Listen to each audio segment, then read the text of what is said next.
আবারও বাঙালির দুয়ারে এসেছে পহেলা বৈশাখ। শুরু হবে নতুন একটি বছর ১৪৩১। তাই বর্ষবরণের প্রস্তুতি চলছে ঢাকা বিশ্ববিদ্যালয়ের চারুকলা অনুষদে।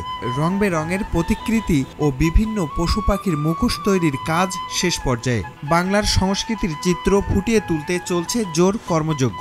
সকালেই আমরা আমাদের মঙ্গল শোভাযাত্রা বের করব। আমাদের রমজানের কারণে কাজ একটু ধীরে আগালেও আমরা মোটামুটি সব কিছু কাভার করে ফেলেছি। আমাদের স্ট্রাকচার মোটামুটি সবগুলোই রেডি।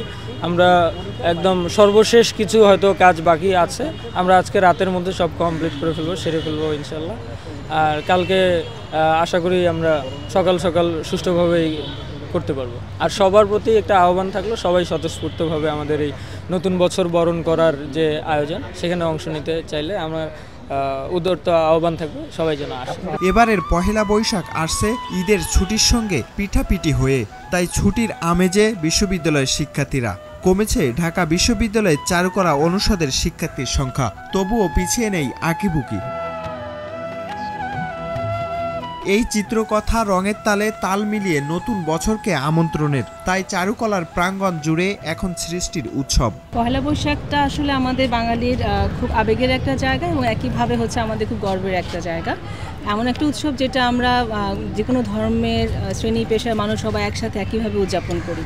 আমার কাছে ব্যক্তিগতভাবে পহেলা বৈশাখের একটা অন্যরকম অর্থ আছে। আমরা বাংলাদেশিরা সবসময় যেমন বলি আমরা একটি অসাম্প্রদায়িক বাংলাদেশ।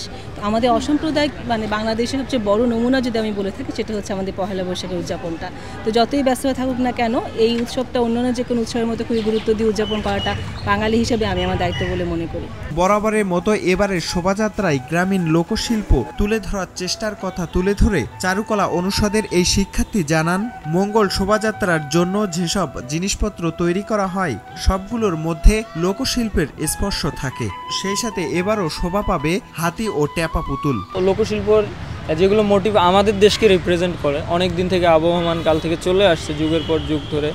হ্যাঁ, তো ওগুলো নিয়েই আমরা কাজ করি। আর যেগুলো দেখা যায় যে হারিয়ে যেতে ধরেছে, তো আমরা যদি এগুলো হাইলাইট করি, তাহলে সেই যারা কাজ করছে এগুলো নিয়ে, হয়তো একটা বাচ্চা দেখে বললে এই খেলনাটা তো আমি মঙ্গল শোভাযাত্রায় দেখেছি, তাহলে আমি কিনি।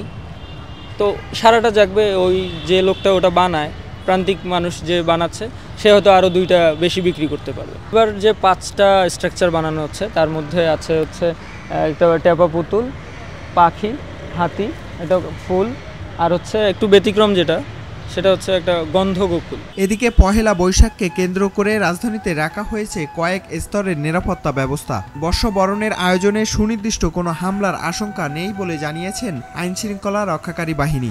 অতীতের সবকিছু মাথায় রেখে এবারের পহেলা বৈশাখ উপলক্ষে নিরাপত্তা পরিকল্পনা সাজানো হয়েছে বলে জানিয়েছেন র্যাব মহাপরিচালক চৌধুরী আব্দুল্লাহ আল মামুন। আমরা কঠোর হস্তে জড়িতদের বিরুদ্ধে আইনানুগ ব্যবস্থা গ্রহণ করব। সর্বোপরি র্যাব সদর দপ্তরের সার্বিক কার্যক্রম সার্বক্ষণিকভাবে মনিটরিং করা হচ্ছে। আমরা আশা করছি পূর্বের বছরগুলোর ন্যায় এবছরও অত্যন্ত উৎসাহ উদ্দীপনার মাধ্যমে সারা দেশব্যাপী বাংলা নববর্ষ উদযাপিত হবে। আবু বক্কর সিদ্দিক, ভোরের কাগজ, ঢাকা।